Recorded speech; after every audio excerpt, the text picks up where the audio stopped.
লাশের লাইগা মসজিদের পাশে আমার কবর দিও কইরাই আমার জায়গা হইব নি আমার জায়গা হইব নি আমার মরা লাশের লাইগা মসজিদের পাশে আমার কবর দিও কইরাই আমার জায়গা হইব নি এলাকাবাসী রে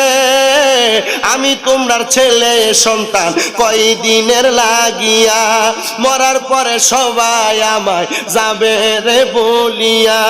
এলাকাবাসী রে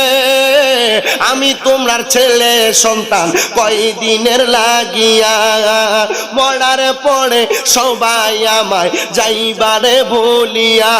ওরে কষ্ট হইলে 3.5 হাত মাটি দিও কইরাই আমার জায়গা হইব নি আমার জায়গা হইব নি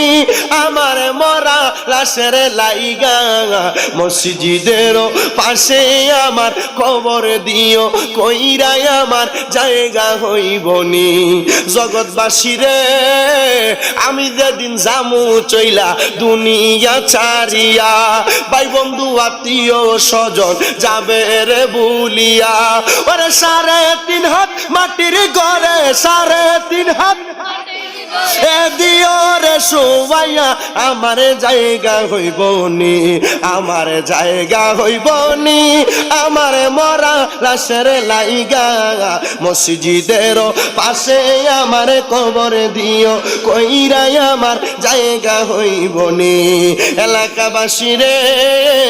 আমি যেদিন জামু মইরা দুনিয়া ছাড়িয়া গায়ের জামা কাপড় সবই নিবে রে খুলিয়া কথা কন্যা ঠিক না বেঠিক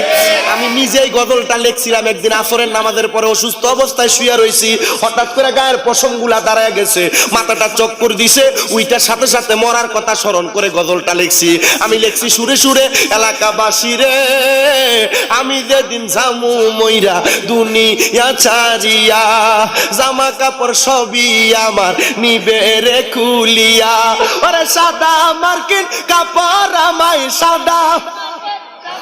রামাই দিও রে পরাইয়া আমার জায়গা হইব নি আমার জায়গা হইব নি আমার মরা লাশের লাইগা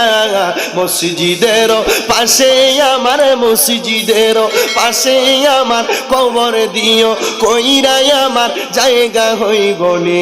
একটা জবানও বন্ধ রাখবেন না আপনারা মোহাব্বতের আওয়াজে বলেন আমাদের আসল বাড়ি যে কবর কথাটা সত্য না মিথ্যা।